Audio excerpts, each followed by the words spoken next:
we were going to go to lunch. And so we were going to go in Jim's car this particular time. And so we go out to the parking lot, and there was something in the passenger seat where I was going to sit. And so he's going to put it in the trunk. And so, he takes it out, and I'm kind of standing there just to not get in the way. And he pops the trunk, and I look in there, and there must have been 37 golf clubs. There must have been 37 golf clubs. And I said, Jim, what are you doing? This looks like a pro shop back in here. And he started laughing. He probably had 4 pair of shoes, golf shoes in there too. And he, well,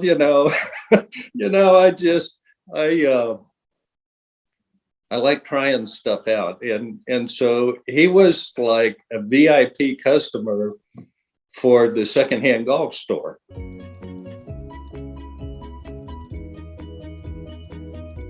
In 1997, he walked into my office, sat in that chair you're sitting in, looked me dead in the eyes and said, "So tell me what you know about insurance." I said, "Absolutely nothing." He said, "Good, I'll teach you everything I know." 23 years later, he was family.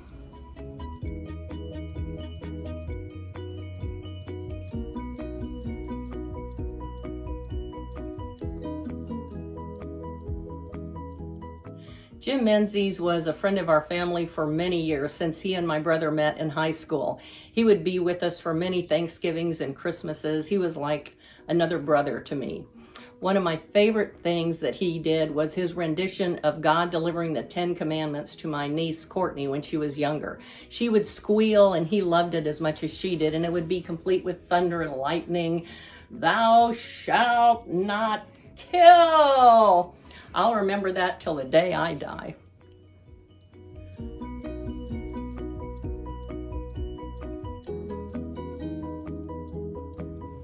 My favorite thing about Menzies is Margaret.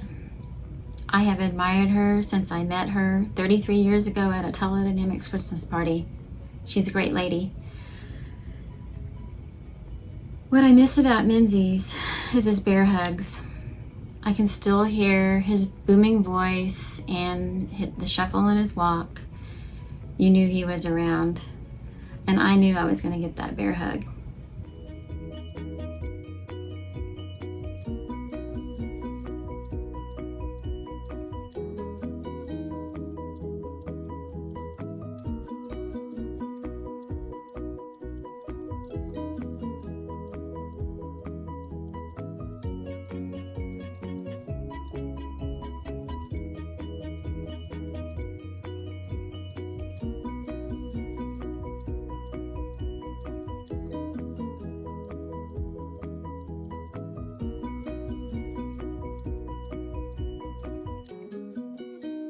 Basically, my friendship with Jim goes back many, many years. In fact, we were actually in the 6th grade at Hal Peterson Junior High School in Kerrville.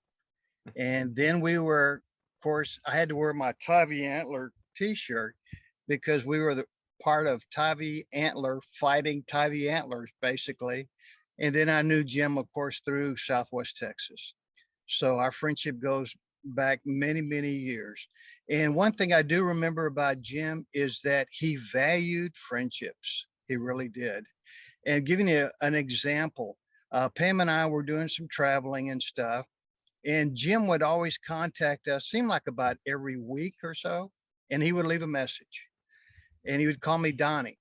And he said, "Donnie, this is Jim. Call me back." I said, "Okay." And then I come back, get another, "Donnie, this is Jim. You need to call me back." I said, "Okay." Anyway, when I got back home, it might have been 4 messages. And he said, "Donnie, this is Jim. I've called you 4 times now and you haven't returned my call." So it was really hilarious in that regard, but he was just a special friend, and he developed a lot of friendship through a lot of people, and he was just been a blessing to us in our life, for sure. For sure.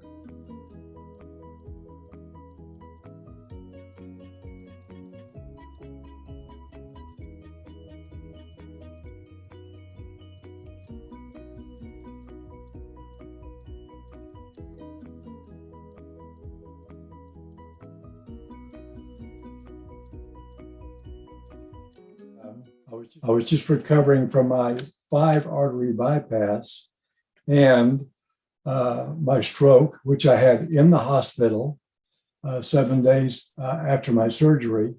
And so needless to say, my golf game went to pot. I could barely hit the ball 50 or 60 yards off of the driving range. And I slowly got better, not a whole lot better.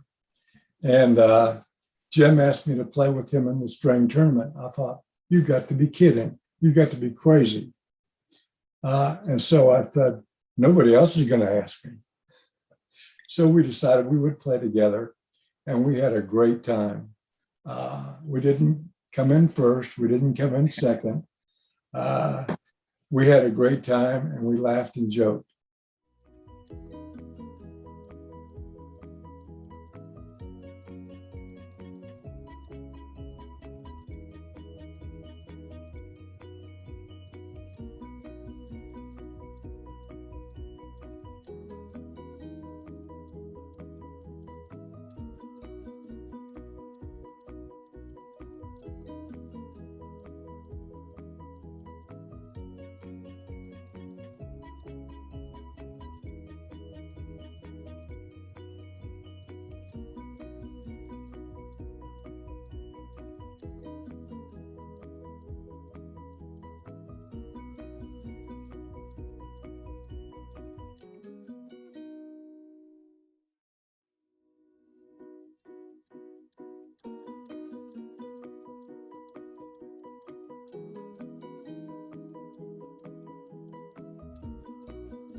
So one Sunday he said, well, I'm going to come to church and I want to watch you do this song leading. And I said, okay. And so typical Jim, oh, well, no, not typical Jim. Jim was usually always early, but for church that day, he was late and the service had already started. And it was so funny because I'm up there leading the singing and people are singing. And this big guy comes in the door. And of course, I know it's Menzies, but nobody else has really seen Menzies. It's pretty clear he's a guest because a guy like him doesn't just slip in unnoticed. And so Menzies comes into the deal as we're already singing a song and the worship service has already started. And he literally looks up and sees me and he starts pointing and he starts moving his hand around like if he was leading singing. And he sits down behind my wife and he starts whispering in her ear and he's pointing at me. It's kind of like, oh, that's really him up there. He's really doing that. And then he pulled his phone out and he started making a recording of it. It was just like a kid in the candy shop at one point. He was just so fascinated with the whole thing. And but he told me later on he really enjoyed it. And he said that I had a voice like Kern Tips, who used to broadcast the Humble Oil Southwest Conference football games years ago. And he said, I missed my calling. I should have been a radio announcer because I had a good voice for it. And I reminded him of Kern Tips. And so a couple of times he came to church and sang along with us and said he really enjoyed it. And, as we talked about life and we talked about death and we talked about heaven, he was so funny. He'd just say, says one of these days it's going to be my time and then I'm going to be in heaven. It's going to be glory, glory. And I said, Jim, I agree. And so he was really a special guy. And I do miss him. I've got his little photograph and obituary on my credenza.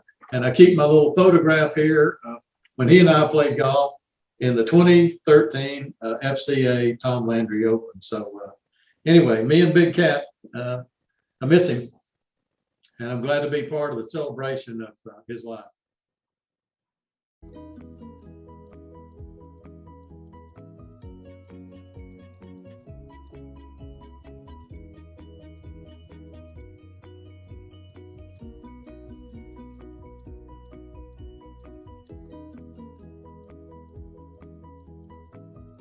So I'm Natalie. I'm the catering and events director here at the club.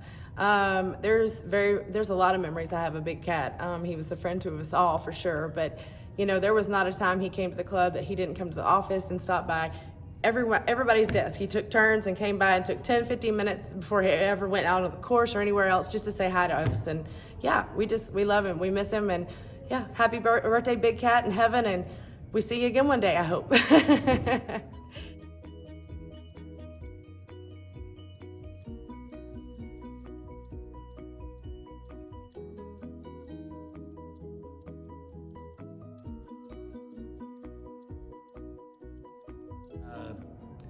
Jim Menzies. I always used to call him Menzies. I didn't know him as Big Cat.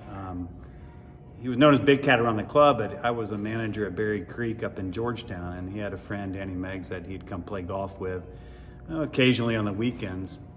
And I didn't know him at all, and I call him Menzies because I just liked the last name. And come to find out, he used to be called Menzies back in the day when he played football. So he thought that was funny, and never even told me people called him Big Cat. But even he wasn't a member at Berry Creek, but he would go to beer after his round. He'd only have one beer, tell me he'd only have one beer, and he'd come sit in my office and chat with me. So he lost the bet. And when I first came to run the club, he was on the board of governors, and we obviously needed a membership program and a membership plan to grow the membership. Mm-hmm. And he told me I bit off more than I could chew, and so we made a bet on it that we won't go into the details about the bet itself, but it had to do with our membership conversion rate. And after about 3 months, he finally admitted that he lost, and I made him pay $5 and sign it.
He had so much energy.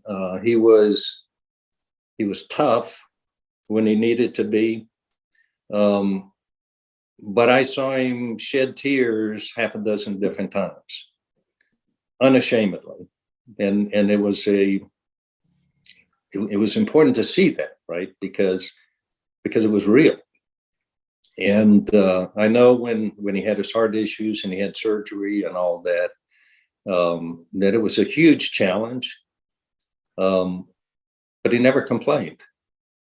And he would say it's a challenge, and I'm, but he wouldn't complain, and he wouldn't ask for anything special, treatment or nothing. He just, and so he had a level of emotional sensitivity that's rare in men. But he was tough, and he was kind, he was loving, he was charitable, and he could be funny as all get out. And I missed it.